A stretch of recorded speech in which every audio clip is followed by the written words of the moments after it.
Hoy nos encontramos nuevamente en nuestro programa Musicalmente, programa que producimos todos los días lunes a las 2 de la tarde con la misión de poder difundir el conocimiento sobre las neurociencias y en especial aplicada a los procesos de la salud mental. El día de hoy vamos a tratar un tema que es muy interesante, pero que es un trastorno que puede resultar ser muy complicado y que tiene como característica clínica que usualmente el paciente no busca ayuda. Los pacientes no buscan ayuda. ¿Por qué? Porque muchos de ellos creen que pasar por este proceso puede ser normal y puede ser cierto lo que están pensando, y muchas veces los propios familiares no pueden identificar el problema. Tan importante es lo que vamos a hablar hoy día, que los pacientes con este trastorno pueden pasar años sufriendo esta dificultad y no percatarse que es un problema y no buscar ayuda. Hoy día vamos a hablar del trastorno dimórfico corporal. Vean ustedes, ¿qué cosa es el trastorno dimórfico corporal? El trastorno dimórfico corporal se caracteriza fundamentalmente porque el paciente no puede dejar de pensar en uno o más defectos que percibe él en su apariencia, pero que pueden ser insignificantes o, lo que es peor, podría ser que nadie se percate de ese defecto, ¿no?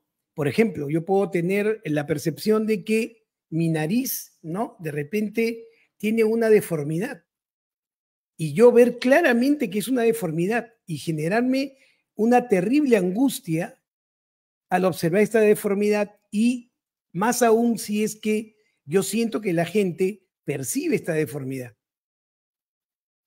Pero en realidad no es una deformidad como yo pienso, no es del tamaño que yo pienso que es. A nadie le llama la atención esta supuesta deformación, pero yo no puedo dejar de pensar en eso, no puedo dejar de sentirme mal por eso, no puedo dejar de sentir ansiedad porque se vayan a dar cuenta de esto, y puedo llegar inclusive a evitar reuniones sociales, familiares, amicales, porque no quiero que vean esta deformidad, porque siento que se van a dar cuenta y lógicamente van a hablar de este problema y eso me va a incomodar muchísimo.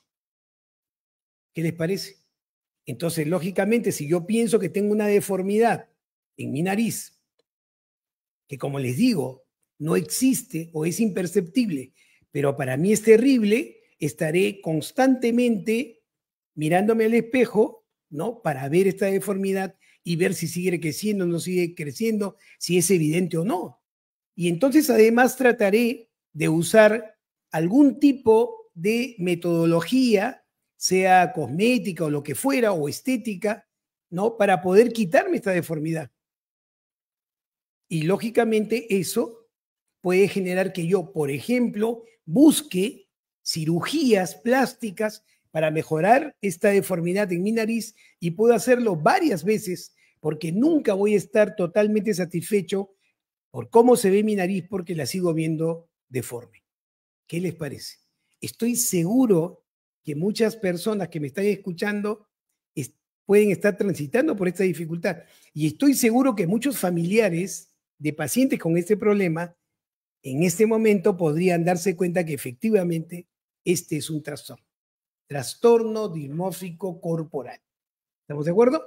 Entonces el paciente está empecinado en tomar atención a su apariencia, ¿no? Con respecto a la localización de algún defecto, algún problema en el rostro o en cualquier otro lugar que la gente podría percibir, pero que en realidad es imperceptible o podría ni siquiera existir.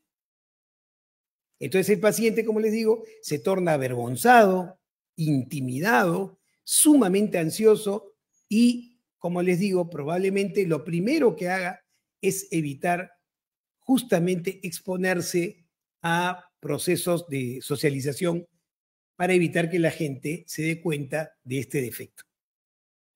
Este problema puede ser tan intenso que genere que el paciente, por ejemplo, tome como alternativa bañarse constantemente para disminuir la ansiedad que le produce este proceso, para tener un poco de tranquilidad.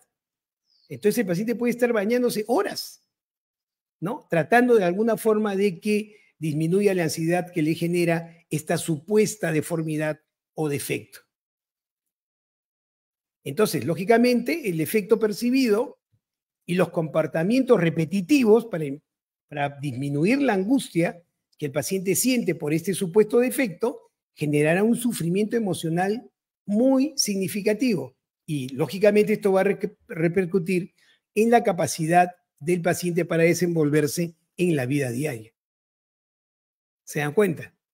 ¿Y por qué les traigo el tema? Porque este tema puede ser tan intenso que el paciente, como les digo, se exponga a procedimientos cosméticos o estéticos, ¿no? Para poder solucionar este problema y comience, lógicamente, a poner en riesgo su salud.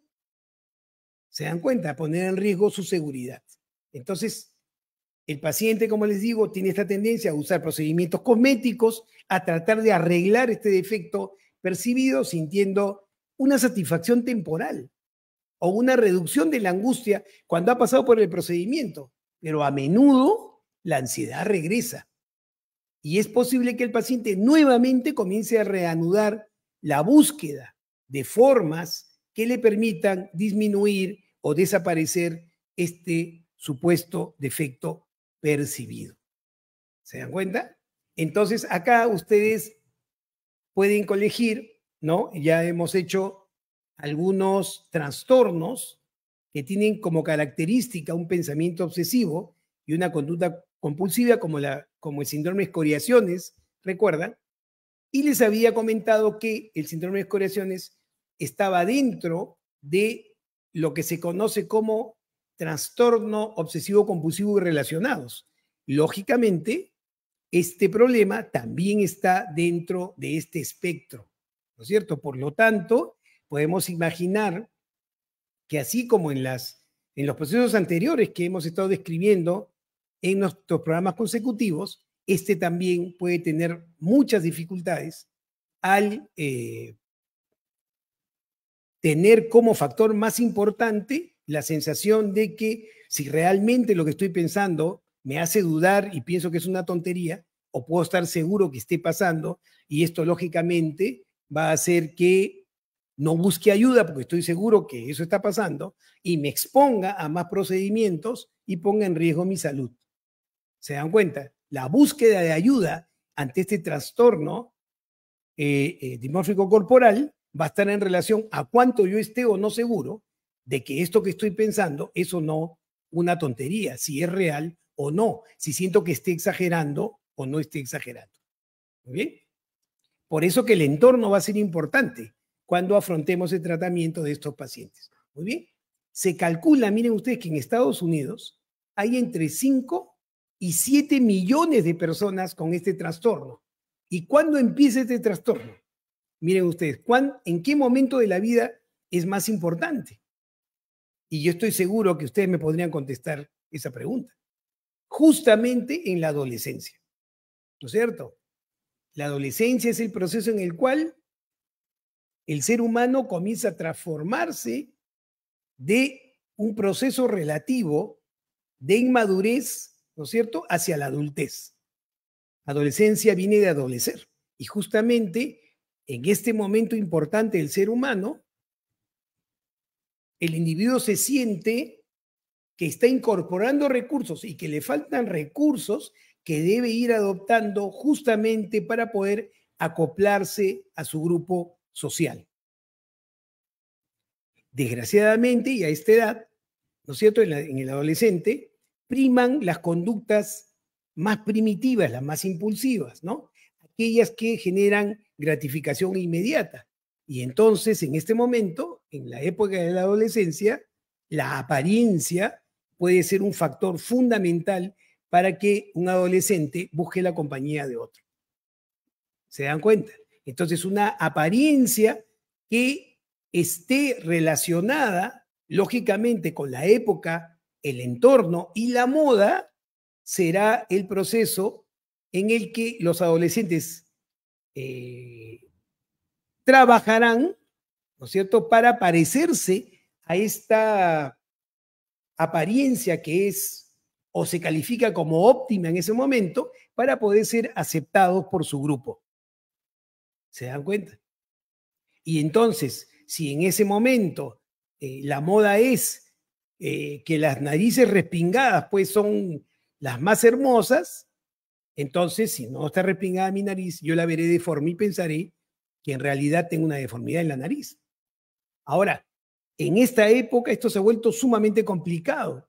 ¿Por qué? Porque hoy precisamente la superficialidad en las comunicaciones en redes ha tomado tal prevalencia, tal importancia, que lo que uno ve es más importante de lo que uno pueda deducir, pensar o empatizar con otro ser humano. Mi primera impresión va a definir mi conducta permanente y eso realmente es un problema, porque entonces la superficialidad con respecto a las relaciones tendrá como parámetro fundamental la apariencia. Entonces, si no me parezco a ese modelo que me pide el grupo, entonces lógicamente yo pensaré que voy a ir a hacer un fracaso social, ¿no es cierto?, inminente.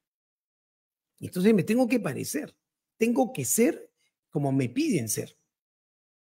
Y muchos adolescentes, en la necesidad de ser aceptados, ¿no?, se subordinan a este concepto y comienzan, lógicamente, a cambiar su apariencia o su forma de conducirse para ser aceptado por el grupo.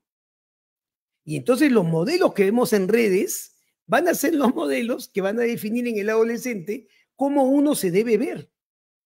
¿Cuál debe ser el concepto de belleza para la aceptación? Y entonces la cosa se complica mucho más.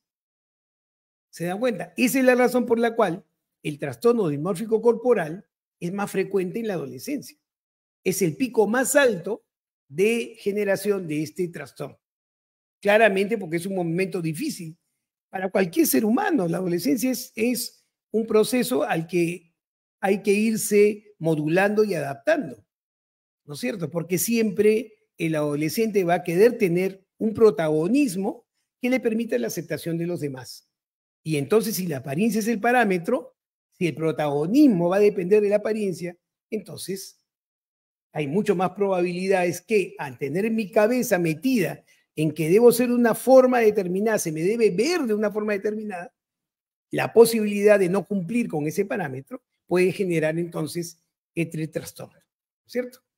Y entonces, al darle mucha importancia a este proceso, ¿no?, el centrarse en la apariencia, en entender que el grupo está buscando una apariencia determinada, ¿no?, puede generarnos muchísima angustia y la búsqueda de algo que es imposible, ¿no es cierto?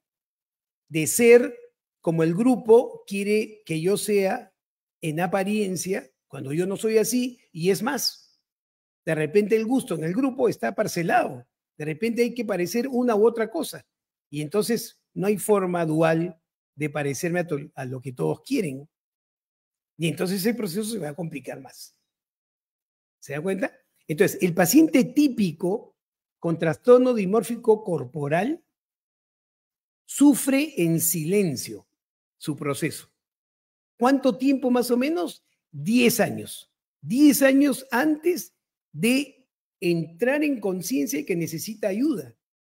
Y entonces el tiempo de latencia, es decir, la demora en hacer diagnóstico de este trastorno está alrededor de los 10 años, ¿no? Porque es difícil darse cuenta que cuando me veo al espejo, ¿no?, estoy distorsionando la percepción de cómo se me ve. Cuando me veo al espejo, la percepción de cómo me veo para mí es real, por más que la gente me diga que no. Mi percepción es lo más importante.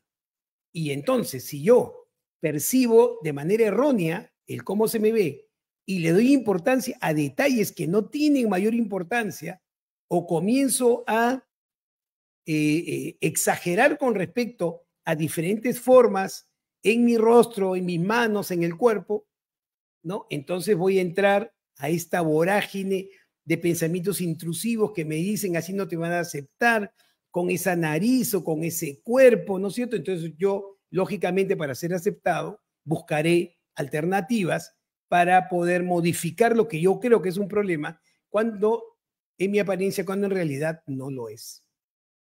¿Estamos de acuerdo? Entonces, ¿cuáles son los síntomas del trastorno dimórfico corporal? Primero, y es claro, ¿no es cierto? El paciente tiene una preocupación extrema de un defecto que él percibe en su apariencia. Una preocupación extrema por un defecto que él percibe en su apariencia y que los demás podrían no ver o no darle importancia. Pero yo estoy seguro de que eso que veo en el espejo es una deformidad, es algo que tengo que corregir, porque si no, podría no ser aceptado en el grupo, por ejemplo, si yo fuera adolescente. Y entonces, ese pensamiento intrusivo va a manejar mi conducta, va a invadir mi pensamiento. Además, estoy convencido de tener ese defecto y que, por ende, al tener ese defecto, lógicamente se me ve feo, se me ve deforme, ¿no es cierto?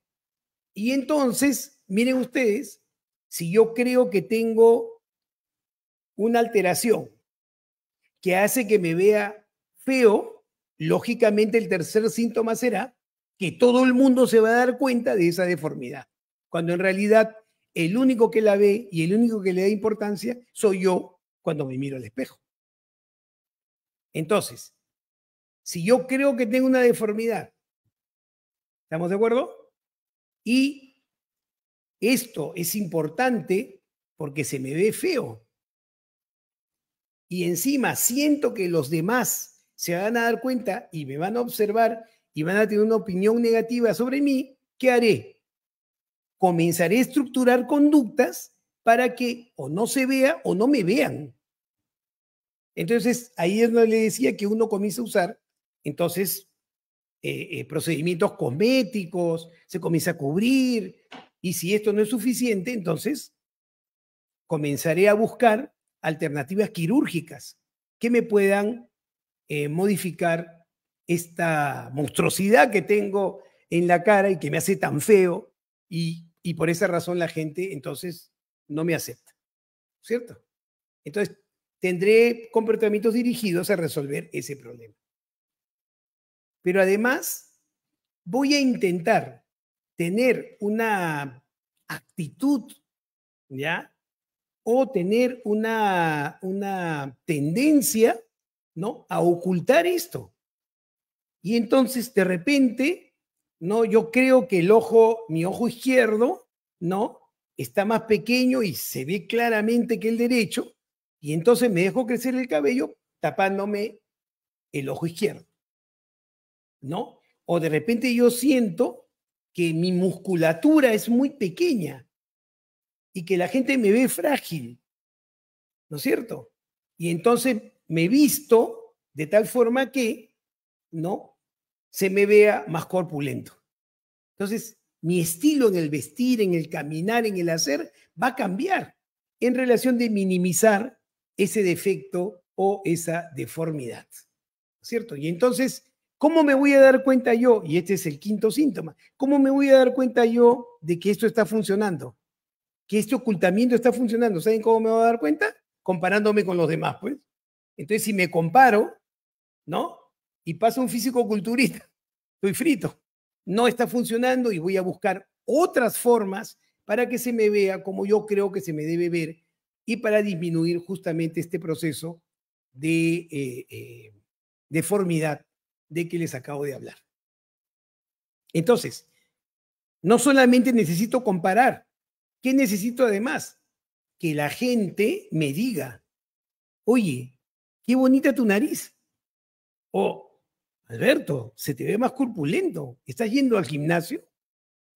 Esa va a ser una forma de yo poder pensar que de alguna manera mi conducta está disminuyendo este defecto que en realidad no existe, o si existe, es insignificante y nadie lo percibe. ¿Estamos de acuerdo? Entonces, si paso por todos estos síntomas y no he podido resolver la ansiedad que me genera esa deformidad, a pesar de todas las estrategias que he aplicado, entonces evitaré las situaciones sociales. Será mi último recurso, que no me vean. Que no me vean para que no conozcan esto que tengo, que yo considero es una deformidad, es horrible y que no lo puedo estar exponiendo a las personas porque voy a generar animadversión, ¿no? Y nadie va a querer estar conmigo. Entonces, miren ustedes, cómo se parece al trastorno obsesivo compulsivo, ¿no? Por eso está en este espectro. Hay un pensamiento que es parásito, que es intrusivo, con una temática específica, mi apariencia. ¿Estamos de acuerdo? Entonces, hay algo en mi apariencia que yo percibo como una deformidad. Hay algo en mi apariencia que yo concibo que es un problema y que puede producir rechazo y que me hace feo. Pero no lo puedo dejar de pensar. Está permanentemente ahí. Y entonces, ¿yo qué haré? Estructuraré conductas para disminuir la ansiedad que me produce ese pensamiento. ¿No es cierto? Entonces, como les digo, usaré algún cosmético o me taparé la parte que quiero que la gente no vea, como mi deformidad, o me haré una operación estética, ¿no es cierto?, para disminuir esa deformidad, etcétera, etcétera, etcétera. Y si al final no funciona, no saldré de la casa. ¿Qué les parece? Entonces tenemos un pensamiento obsesivo acompañado de una conducta compulsiva que ¿qué pretende hacer? Disminuir la ansiedad que me produce ese pensamiento, que es erróneo, pero que yo no puedo dejar de pensar. ¿Estamos de acuerdo? Y entonces, en el trastorno dismórfico corporal, ¿cuáles son las partes del cuerpo que son tomadas más frecuentemente por estos pacientes? Comprenderán que la primera es el rostro, ¿no es cierto?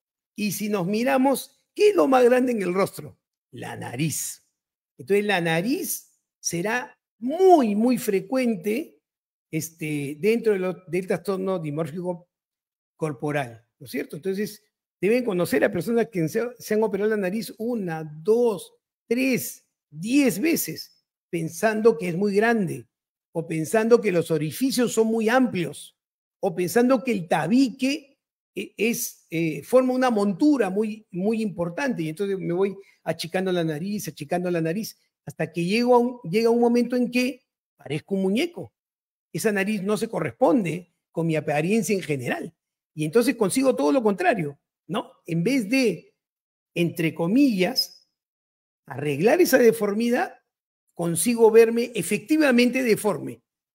Y la gente efectivamente ahora sí, ¿no es cierto?, verá esa deformidad producto de intervenciones estéticas que no tienen ningún sentido. La otra parte del rostro que es frecuente en este tipo de pacientes es el cutis. ¿No es cierto? Es el cutis.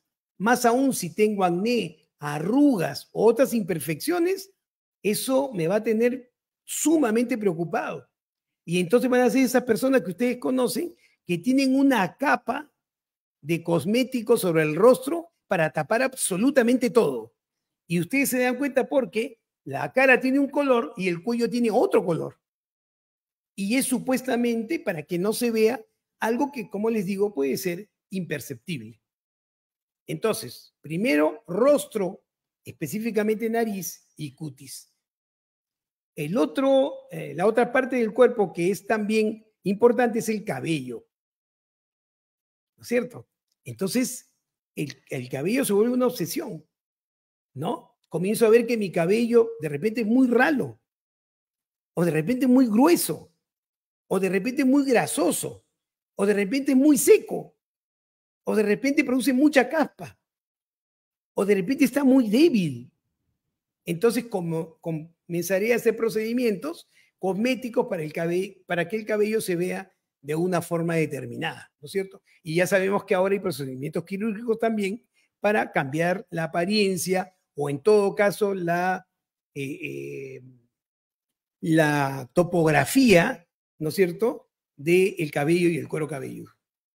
Muy bien. Luego viene la apariencia de la piel en general y las venas, las estrías, ¿no es cierto? O de repente, para mí, ¿no? Yo percibo que las venas de mi antebrazo son muy verdes, se ven mucho, ¿no? O de repente veo que las venas de mis piernas, ¿no?, están muy hinchadas. Joven, ¿ah? Y entonces eso hace que yo cambie mi forma de vestir. Ya usaré pantalones. Jamás se me ocurrirá usar un short. Y si es una mujer, jamás usará una falda. Y así todo seguirá buscando alternativas para poder solucionar ese problema. Otra cosa que es bien común en las mujeres, sobre todo, es el tamaño de las mamas. El tamaño de las mamas. Y entonces la mujer puede percibir que tiene este trastorno disfórico corporal, puede percibir que sus mamas son muy grandes o que son muy chicas. Y entonces usará vestidos o usará sostenes o corset o lo que esté a la mano para poner las mamas en el tamaño que considere es el tamaño ideal. Porque de alguna u otra forma sus mamas no son proporcionadas. O una es más grande que la otra. O el pezón de una, ¿no es cierto?, es más oscuro que el otro. Y la paciente percibe que es clarísimo, que la gente se va a dar cuenta. Y entonces usa medios cosméticos o usa procesos mecánicos, ¿no es cierto?, para obtener lo que está buscando, proporcionalidad o tamaño o lo que fuera, o irá a, lógicamente, hacerse una transformación quirúrgica. Probablemente, y les digo casi con certeza, ¿no?, cuando los cirujanos plásticos operan pacientes con estas características, ese paciente nunca lo va a dejar tranquilos.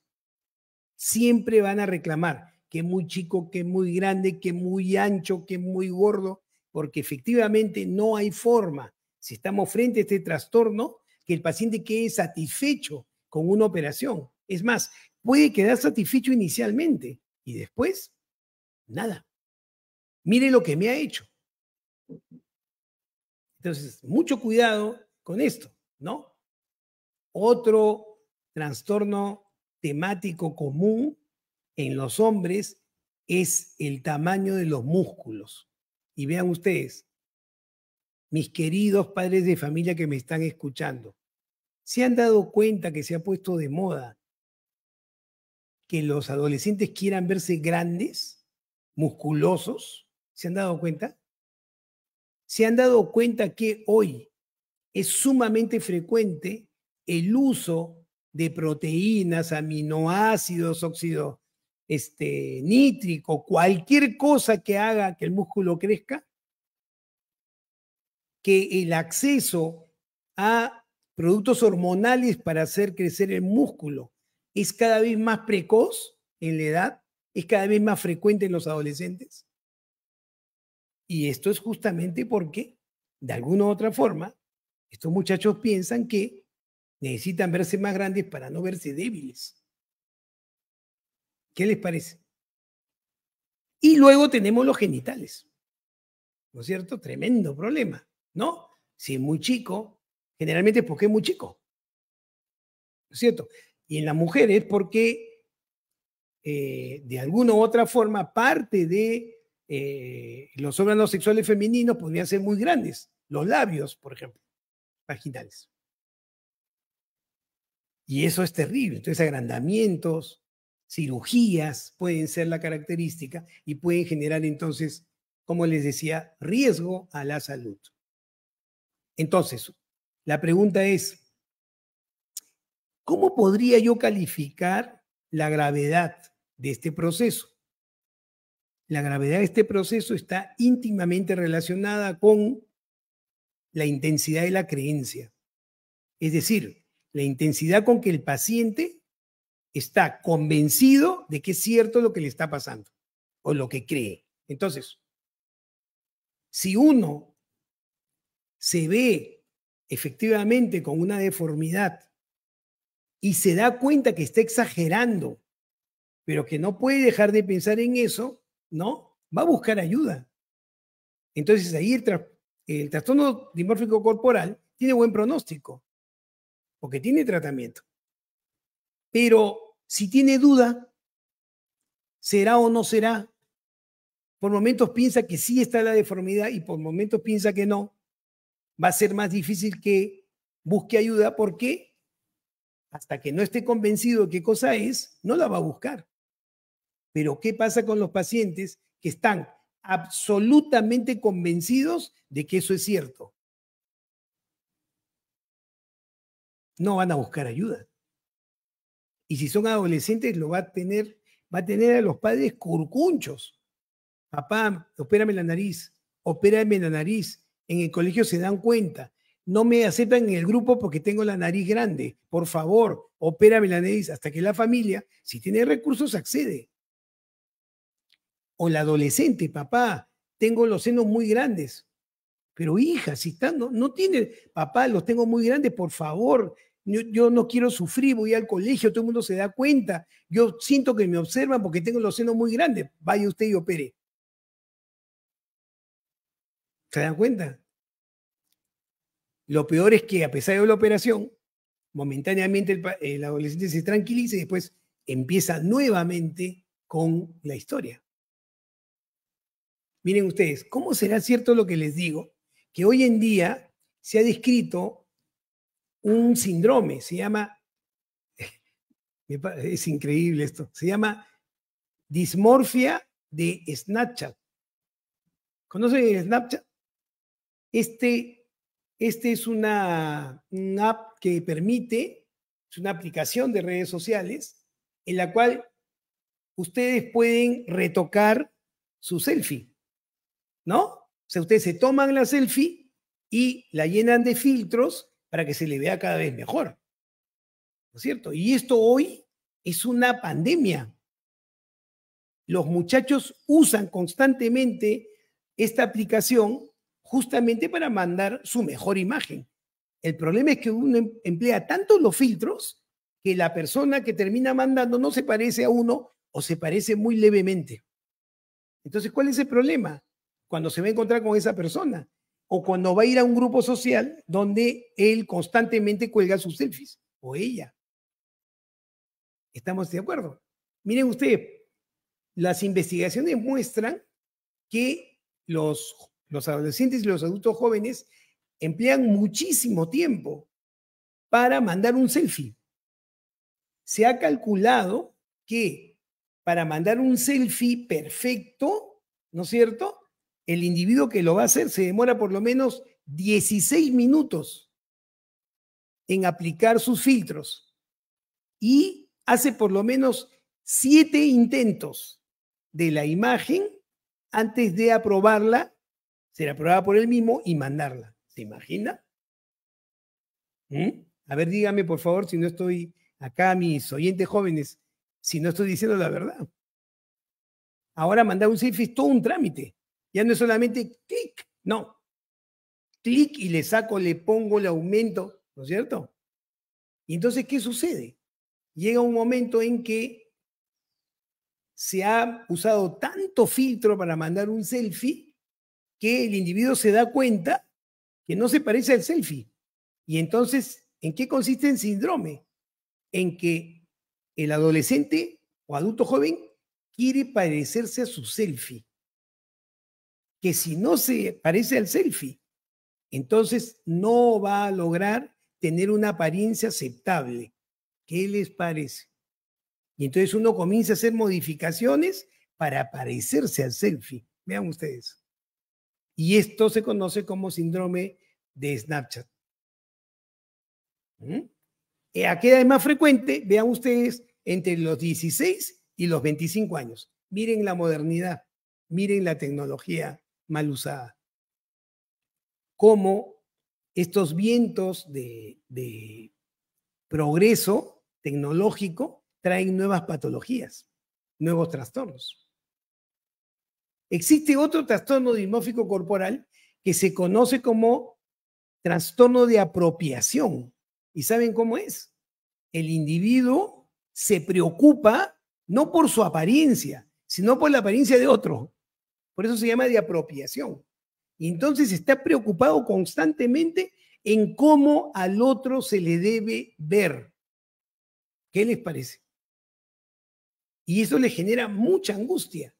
Entonces, inclusive, vean ustedes, este síndrome de apropiación se puede dar entre amigos, entre familiares, pero también el paciente que sufre de trastorno puede referirse a alguien que no conoce.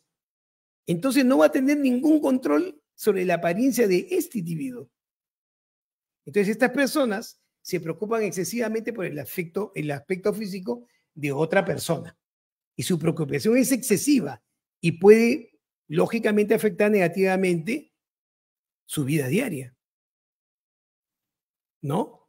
Pueden verlo ustedes en internet. Cuando alguien tiene muchos seguidores, ¿no? Y de pronto un cantante o de un grupo, ¿no? Cambian el look y la gente los maltrata como si les hubieran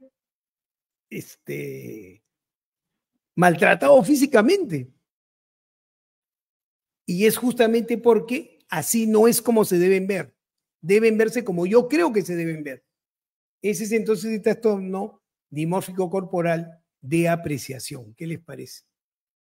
Y ahora les voy a hablar de uno que más de uno estoy seguro que conoce. El trastorno dimórfico muscular, que es el que nosotros más vemos en consulta actualmente, ¿no? Entonces, ¿de qué está preocupado acá el paciente? De su constitución física. Eso es lo que les preocupa.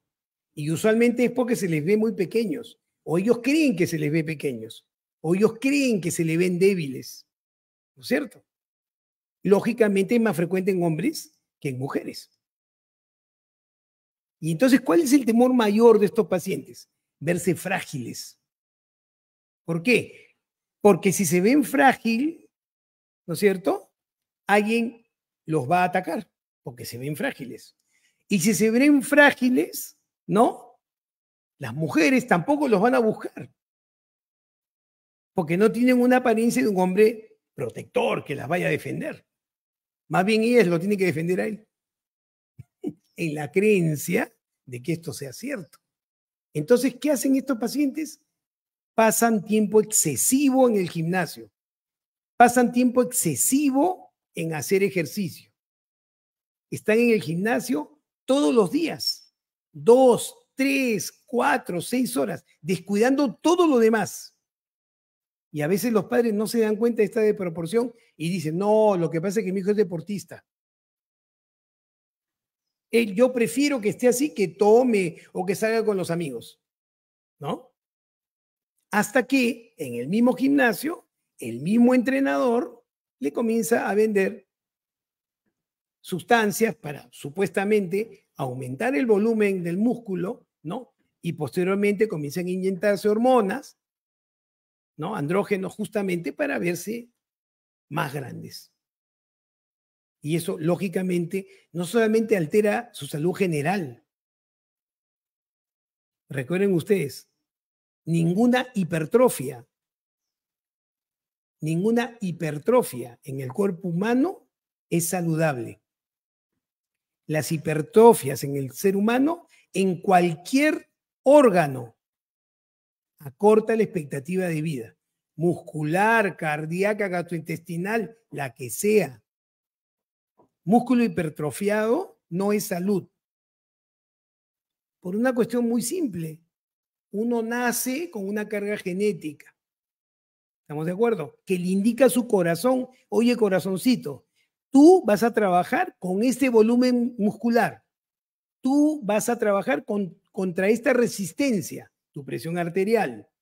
¿Ya? Y tú vas a trabajar con todas las oposiciones y además con todos los procesos que te ayuden a circular la sangre en una superficie del cuerpo determinada.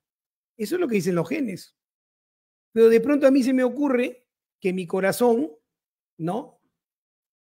No solamente puede irrigar adecuadamente los órganos de un individuo de 70 kilos, que es como está programado, sino uno de 90, pues, con una masa muscular hipertrofiada. ¿Y entonces qué le va a pasar al corazón? ¿Va a tener capacidad para irrigar todo? No. Entonces, ¿qué tiene que hacer? Va a forzarse. Pero además la resistencia que va a encontrar para poder irrigar, sobre todo al músculo, va a ser mayor. Y entonces, más fuerza para poder suplir la exigencia que le está dando este cuerpo hipertrofiado. Entonces, ¿qué va a pasar? El corazón se va a comenzar a tornar insuficiente. Y entonces estos pacientes comienzan a tener insuficiencia cardíaca. ¿Qué les parece? Entonces, cuidado, ¿qué cosa qué es saludable y qué cosa llega a no ser saludable? Pero en el caso de estos pacientes, el riesgo es muy alto, ¿no? Y son los pacientes de este grupo de trastornos dimórficos corporales que más ponen en riesgo su vida, donde tienen una alteración mayor de su calidad de vida, porque inevitablemente para poder mantener esa masa muscular, van a tener que abusar de sustancias y van a hacer dependencia. Y entonces en este grupo de pacientes hay una tasa de suicidio muy alta. ¿Quién se puede imaginar, no? Que por hipertrofiar el músculo, ¿no? Uno pueda llegar a estos procesos. ¿Se dan cuenta? ¿Les suena conocido? Los selfies, el verse grande. Entonces, ¿cuáles son los factores de riesgo? ¿Quiénes tienen mayor riesgo a hacer este tipo de trastorno? ¿No? Lógicamente, si hay antecedentes familiares de trastorno obsesivo compulsivo, que es, como les digo, el gran grupo de estos trastornos, experiencias, escuchen bien, vuelvo otra vez a lo mismo, maltrato infantil, maltrato psicológico en el cual se le inserta al niño la sensación de que no vale, la sensación de que no importa lo que haga, no va a lograr nada. ¿Qué le va a pasar en la adolescencia? Pues va a tener que buscar una alternativa en la cual, ¿no es cierto?, pase por encima de esta conciencia equívoca de que no vale nada y verse aún mejor. Lógicamente, esto va a generar también rasgos de personalidad, ¿no?, que nos lleven al perfeccionismo. La presión social, las expectativas de belleza van a ser también un factor de riesgo importante. Lógicamente, si tengo una afección de salud mental, ansiedad, depresión, la posibilidad de ser un trastorno dimórfico corporal será mayor. ¿Cuáles son las complicaciones? Bueno, las complicaciones se caen de maduro, ¿no?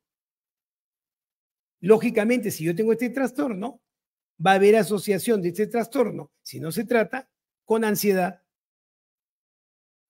con depresión, por supuesto con trastorno obsesivo compulsivo, ya real, ¿no es cierto?, acompañado de baja autoestima. Si no logro conseguir lo que yo espero en mi aspecto, aislamiento social. Y entonces, si estoy deprimido, estoy aislado socialmente, porque considero que mi aspecto no merece, ¿no es cierto?, la atención de los demás porque soy deforme y soy feo, lógicamente, la ideación suicida se insertará en estos procesos. ¿Se dan cuenta? Fobia social, pues, ¿no? No quiero estar con las personas. ¿Ah? Trastornos de la alimentación, si está en relación con cómo se ve el cuerpo en general, problemas de salud, ¿no? Que pueden estar en relación, como les decía, a intervenciones quirúrgicas innecesarias. ¿Cómo se hace el diagnóstico? El diagnóstico es estrictamente clínico. Estrictamente clínico. Se estudia al paciente de manera longitudinal, se ve su historia en la infancia, si ha tenido procesos de ansiedad previos a presentar el trastorno dimórfico corporal y puede tener uno claramente la razón, el por qué se instala ese trastorno, y conociendo los antecedentes, uno también puede saber cómo va a tratar al paciente, sea farmacológica o conductualmente, y cuál va a ser el pronóstico, dependiendo de la exploración de la clínica. Es decir, Si tiene procesos premórbidos, maltrato infantil, todo lo que les acabo de decir, o sea, factores de riesgos importantes. 2, si el paciente tiene mucho tiempo con este trastorno, eso es de mal pronóstico. 3, si el paciente no responde rápidamente al tratamiento. Y entonces esto nos permite saber cómo intervenir, con qué intensidad y cuánto tiempo. ¿Estamos de acuerdo? Entonces, acá es muy importante la intervención del médico psiquiatra. Vuelvo a decir lo que siempre les digo. En el Perú, la psiquiatría es una especialidad de muy buena formación, muy reconocida a nivel latinoamericano, ¿no es cierto? Entonces, no tengan temor de acudir a un psiquiatra que les pueda ayudar en este proceso. Por supuesto que el trabajo combinado con los procesos psicoterapéuticos serán esenciales para poder resolver el problema. Entonces, el tratamiento va a transitar por una terapia, lógicamente, una terapia de corte cognitivo-conductual para ayudar al paciente a poder controlar, primero identificar estos pensamientos negativos, la relación de estos pensamientos con respecto a sus relaciones emocionales y poder ubicar cuáles son las conductas que perpetúan este proceso. Es lo primero que hay que hacer, ¿no es cierto? Entonces, ubicado esto, lo que hay que hacer es enfrentar estos pensamientos negativos, automáticos, sobre la imagen corporal y aprender la manera de flexibilizar este pensamiento. ¿Estamos de acuerdo? Esa sería la forma más eficaz en relación a la terapia. Pero si amerita tratamiento, ¿no es cierto? Inhibidores de recaptación de serotonina, antidepresivos con efecto ansiolítico pueden ser beneficiosos para el paciente. ¿Estamos de acuerdo? Pero después de todo lo que les he dicho, comprenderán que si este paciente no tiene conciencia del proceso y está poniendo en riesgo su vida con procesos quirúrgicos inadecuados, tiene ideación suicida, este paciente va a tener que ser internado. Porque, lo hemos conversado varias veces, solo hay 2 razones por las cuales un paciente en salud mental debería ser hospitalizado. Cuando pone en riesgo su vida o pone en riesgo la vida de otra persona. ¿No es cierto? Acá la duda siempre tiene que ir a favor del paciente. Entonces, si el paciente está teniendo ideación suicida o ha tenido conductas que amenacen su vida o ha hecho intentos suicidas sin éxito, la posibilidad de que repita esa conducta es sumamente alta. Y entonces, en este tipo de trastornos, cuando llegamos a este nivel, la necesidad de una hospitalización será real. ¿Estamos de acuerdo? ¿Cómo prevenir el trastorno disfórico premenstrual? Perdón, el trastorno disfórico corporal. ¿Cómo prevenimos eso? Lo que siempre les digo. Si se quiere hacer prevención en salud mental, tenemos que empezar porque los niños tengan un adecuado desarrollo desde el embarazo y por lo menos hasta el 7º año de vida.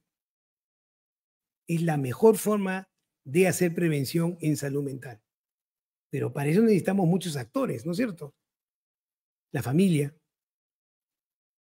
la sociedad y una decisión política de que la población, en especial la población menor, tenga accesibilidad al poder resolver sus necesidades básicas y, por supuesto, a la educación, a la posibilidad de poder tener un contacto empático por tiempos más prolongados con la familia, con los padres, para poder prever y dar fortaleza y resiliencia a los niños en caso tengan situaciones en la adolescencia que podrían generar el trastorno. Segundo, hay que desmistificar lo que se ve en redes sociales. O sea, no se puede, en aras de la libertad de expresión, ¿no?, permitir, cuando el niño es pequeño o adolescente, que tenga acceso ilimitado a la red. Hay que supervisar, hay que convenir, hay que ponerse de acuerdo, porque puede ser muy, muy perjudicial. No es perjudicial estar conectado a las redes. No es perjudicial ingresar a los procesos tecnológicos, no. Lo que es perjudicial es hacerlo sin medida y en exceso, como pasa con cualquier otro proceso humano. Nada en exceso es bueno, nada. Nada en abuso produce una buena salud mental. ¿Estamos de acuerdo? Entonces, la actividad del niño conectado a la red, en la que está más tiempo que con los padres, y que el tiempo que resta es el del colegio, donde van a estar conectados con niños que también están en la red, ¿no es cierto? Puede ser una gran inconveniencia cuando los padres pretenden educar en el tiempo que tienen, porque de alguna u otra forma renuncian a la crianza poniendo en una pantalla al niño tempranamente para que no fastidie o para que se acostumbre rápidamente a la tecnología. Entonces usted ve niños de 3, 4 años con un iPad, ¿no es cierto?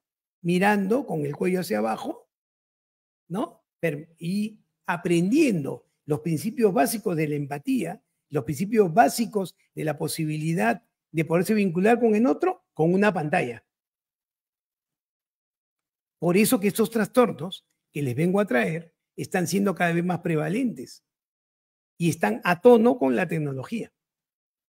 Entonces, una llamada de atención con respecto a cuándo los niños deberían entrar al mundo de las pantallas en general, cuánto tiempo deberían estar en esas pantallas, ¿no es cierto? Y tienen que revalorar la posibilidad de estar juntos, de vincularse, de reunirse con la familia, de reunirse con los hijos. No pierdan la oportunidad, porque pasa con frecuencia que los padres, ¿no? Desde que los niños son pequeños, sin darse cuenta, los aísla con las pantallas y después cuando son adolescentes y ya están totalmente conectados con sus pares, que son quienes les recomienda qué cosa es lo que deben hacer con su vida, uno pretenda en ese momento, no, te corto el internet, ya no puedes entrar a la pantalla.